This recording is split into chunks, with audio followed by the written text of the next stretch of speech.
Welcome to the Marketing Strategies channel. My name is Rosh. It is good to have you here. We have a version of what I have often referred to as 8 Awesome Questions show. I've done variations of this through the years, and I thought, I was going to share some truth bombs with you, which I am, by the way, related to your marketing strategy. However, I thought as I started developing this, I should bring back the 8 Awesome Questions element and just kind of make this a fun thing for you to ask yourself these questions. And if you're here, of course, you can answer them in the comments. And of course, if you catch this on the replay, you can answer these questions as you wish in the comments. And I'm happy to answer your questions as well in the comments. So there are 8 questions right here. I have 8 questions that I'm going to ask related to your business. And I be truthful with yourself. I'm going to share a little bit more information around each question, but these are powerful things. This can really help you grow your business, whether you're a bricks and mortar business or you're an online business or you have ambitions to have your own business. These questions can be really helpful. And hey, if this goes over well, I'll do more of these because we've had some good success in the past with similar kinds of situations in shows like this. So, okay. So here's the first question for you. Hey, how you doing, Eileen? Good to see you. Welcome. Hey, so the first question, is your sales process more convenient for them or you? And the reason I ask this question is that I have run into a number of clients recently who have processes. They do things in their business. And I recently had somebody say, well, we do it this way. I checked with my team. I checked with the committee, and this is why we're doing it this way. But what about the clients? What about the customers? What about the way your customers want to deal with you or the way you are bringing them in? Is it easy to do business with you? And I think a lot of times that is the case. So again, that's my question to you. There's a brochure that one of the clients handed out that it was just full of this information, this generic information. And again, they said, well, we spent days on this working, and ultimately we came to some great compromises. And those compromises were boring, had nothing to do with anything, was full of jargon, and just satisfied everybody on the board and in the company, but didn't do a darn thing for the customer. So that is a good question for you to start out with. Not just your sales process, but everything you're doing.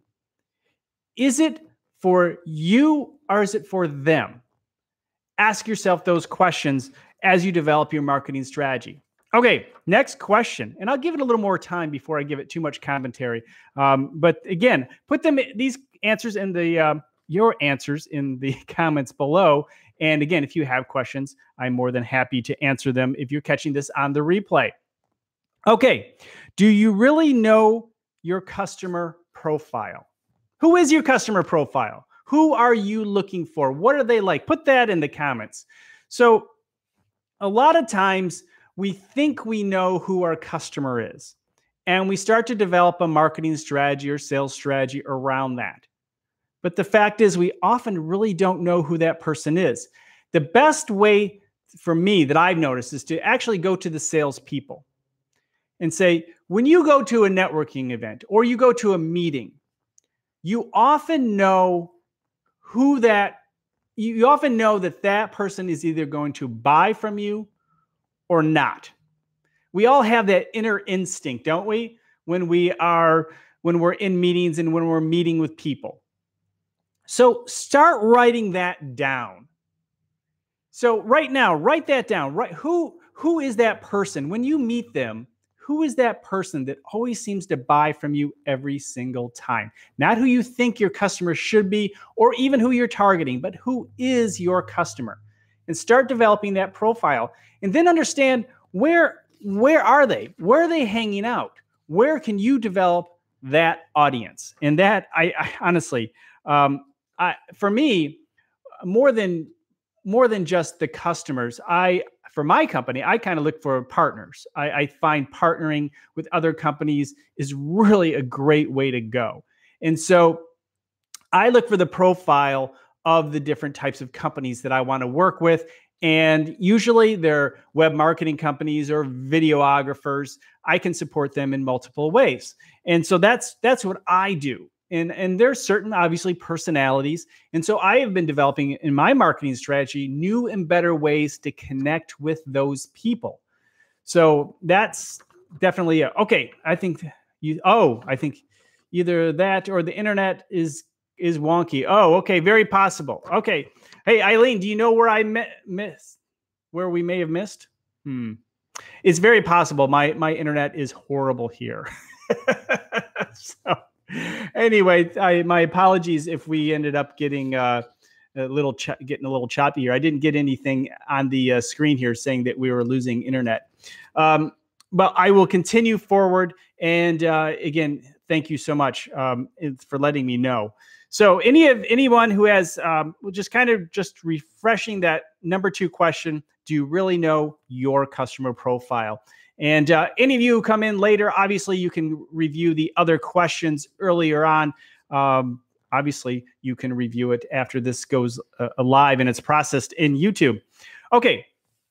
Where does your audience hang out? Okay, that was number 3, and I think I automatically answered that question in number 2. I kind of jumped ahead, but I still think it's a very important question. Oh, okay, you're on your phone. Okay, very good.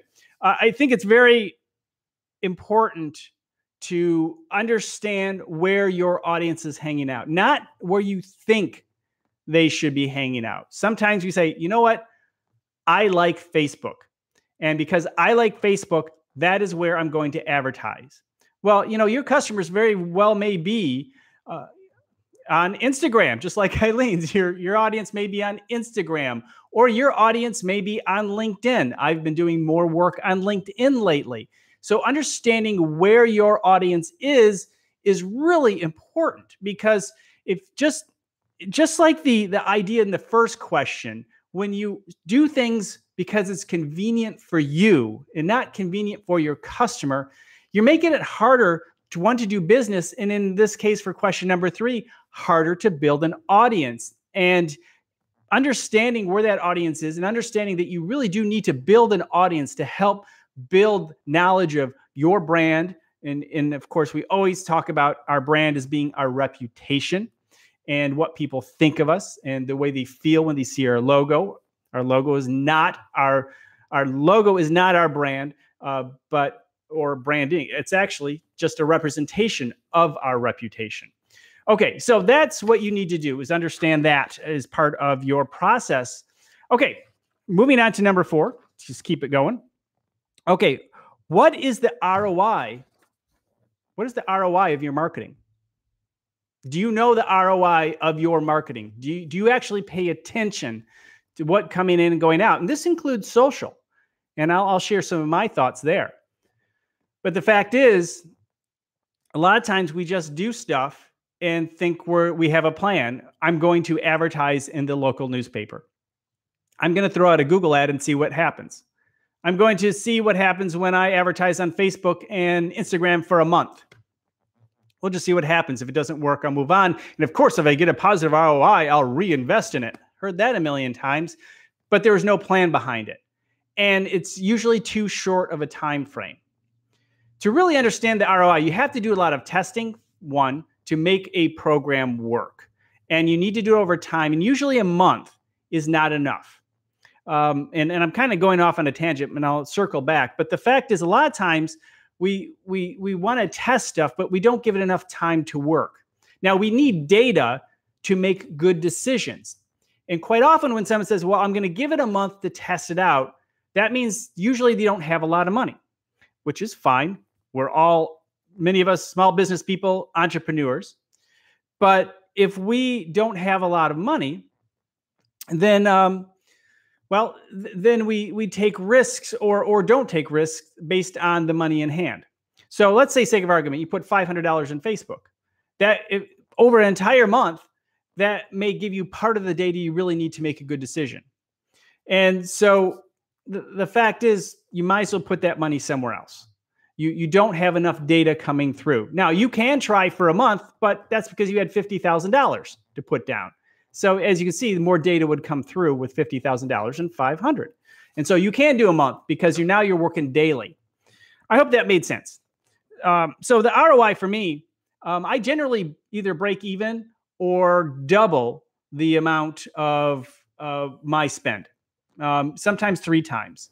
When it comes to social media, I'm usually on the losing end in terms of money versus the actual time, because the value I put in my time. I put high value on my time. And so if I add up all the time I'm on social media and what I get back immediately, yeah, right now, well, it depends. It depends on the area. But say on YouTube specifically, because being a smaller channel, it's a negative ROI, but it's not, in the sense of I do find opportunities because of the videos that I'm working with.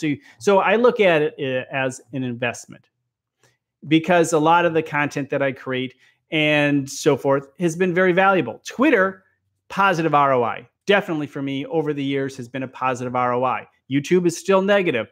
LinkedIn, I would say, is positive. Facebook, probably still negative for me. So you need to look at each one and decide where you want to spend more of your time. And based on that, I have faith in the investments that I'm making in YouTube. I'm still going to continue with Twitter. I'm playing with Instagram a little bit more. And of course, LinkedIn I'll continue with. So understanding that ROI and having a really good self-assessment of what's happening, what you're doing, I think is really the best way for you to go when it comes to understanding your ROI for your marketing efforts. Okay. But I think for the most part, just like anything, I think a lot of companies, a lot of people don't pay attention to what's coming in and what's going out. So I guess really all I'm doing is asking you to assess the ROI for your various channels. And that sometimes includes the old school stuff you may have been doing for years, and just do it because you've always done it. It's definitely worth your time. Okay, number 5. If your marketing is word of mouth, what are you doing to empower the people who share your story? That's a great question. You know, a lot of people say, I don't market. I use word of mouth. And I recently did a video on word of mouth. If you're interested in that, check that out. And the thing is, that is marketing. That is one of the oldest forms of marketing, is using word of mouth, but giving people the ammunition, sharing a good story, letting them know, hey, if you refer people to me, I'll give you additional bonuses. I'll give you additional opportunity. So understanding that word of mouth marketing is actually a form of marketing, and that you should take the time. Don't let word of mouth marketing be dumb luck, which in some cases it is. It is for a lot of companies. It's just dumb luck. Now, word of mouth marketing certainly depends a lot on, customer service. I think that's really important. And good customer service helps to improve that word of mouth, give more people reason to tell other people. But here's the fact. You can't just tell everybody I have the best service. It's just not the way. It's just not what works. It's like saying, hey, I'm the coolest guy on YouTube. That's ridiculous, right? But hey, maybe somebody thinks that way. So they can say that. They can. I can't, right? So the point being is, when you go out there and say, I have the best service, everybody's like, yeah, right, sure. You have to let customer service speak for itself. Customer service will be, and customer service must be, if you want to depend on word of mouth marketing. Okay, let's get on to the next question. What is your story? Number 6. What is your story? Can you say your story right now? What is your story? Put it in the comments below. I want to know. It can be very simple, and I can share that. I can share a couple examples of what mine are, and if you have a good story to share, put it in the comments. I'm looking forward to reading some of those, actually. for me, you have long form stories and short form stories. I mean, obviously, when you're networking, a short, simple, to the point story, something that people can carry with them, is really important. For us, obviously, the tools that we've used have worked to build companies here in Detroit. Detroit has been a rough place over the last 10 years to grow a business. But the things that we do here, the things that I share, they have helped us grow our businesses here in Detroit. That's a story. I have other stories related.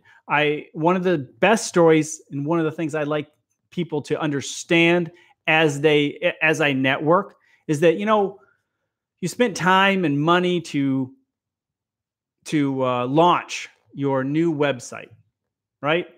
You're proud of it. You want people to know about it. But what happens after you've launched your website? What's next? Well, we are the what's next. And that's the story we want people to carry on with them. That when they hear about somebody launching a website, what's next for them? Do they have a plan? Well, hey, Rosh Media, that's what's next. That is the way we help perpetuate the story of what we do. So what is it that you do? Again, put that in the comments below. And those of you who come in late on the show, you can always go back and watch the beginning. So that's the nice thing about this. It'll be live probably. It takes about a half hour to an hour for it to go live again after the live stream. Okay, here's a question that I think that you should really understand that can help you in your marketing. And that is, what is the number one page people visit on your website? What is the number one page people visit on your website? That's important, and not the front page and not the contact page. And you may want to even leave out the about page, because chances are those are the three things. But the about page is important to know, and the contact page is important to know. What are the percentage of people who go to that contact page that actually convert? Do you know that answer? See, these are some questions you can ask about your website to improve your marketing strategy to make it more effective. You can even A/B test your contact page. Have one option for half the people, another option for the other half. You can do that through Google Analytics. You can also, test the about page. You can, and of course, you can test your front page too. But what is that page? In other words, what is the service people are looking for and go to? I know on my blog, it's obviously pricing for photographers. By far, it's 80% of the people that go to my blog for the photographers. It's pricing for photography. When it comes to Rosh Media, it most certainly is the SEO page. That's the one that most people go to. So, and that's been the case for a long time. Although I'm redoing the website, there are fewer pages over there, but most people still tend to go to the SEO page that's live now. Okay, and let's see, number 8. Who is the voice of your company in social media? Who is it? Who is the voice? In my case, obviously it's me. But a lot of times companies have, they bring in the intern. They bring in somebody who they think, they know how to open up a Facebook page, so they should be the social media voice. And I guess what I'm trying to say is that these are the people you're putting in charge as the voice of your company. To the world. These are the voices. This is the voice of your company to the world. Would you put them in front of a boardroom versus, your best prospect, in front of your best prospect, and have them give the sales pitch? Probably not. So understand that having a qualified or well-trained person who is going to be the voice of your company at the steering wheel of your social media is really important. So that's what I would highly recommend. Examine them. So those are 8 questions. There's a lot of different ways in which I can go about this and approach this. I have done this where I just ask questions about, say, SEO, and you could answer them in the comments. It's nice when we have a group of people in here, and we had a few people come by. Thank you so much. Thank you, Eileen, for stopping in. And a lot of times when I've done this in the past, we would have multiple people coming in, and we would ask questions related to, say, again, SEO or AdWords or Facebook or Google, and it can be a lot of fun. So I enjoy doing the 8 awesome questions. I'm trying to find one that will fit within this channel that I can kind of do a pop-up every once in a while. So definitely consider thinking of what would be most interesting to you. What type of 8 awesome questions segment would be of high value to you? That is what I want to really hear. And I'll probably do another one of these in a week or two. And so definitely, if you've not done so far, hit that bell icon and you'll be notified when I go live, and you can join in and answer some of these questions or ask questions related to the questions I'm asking you about your business. All right. Thank you so much. It's been great hanging out with you. Put your answers in the comments below, and I'll talk to you next time. Oh, of course, you're all gone now. You're all gone now. You've left. But here, those of you who want to catch me live again, it'll be Monday, noon Eastern Standard Time. And that is the regular Creative Marketing Show, which is also the podcast. So having fun with that too. Talk to you next time.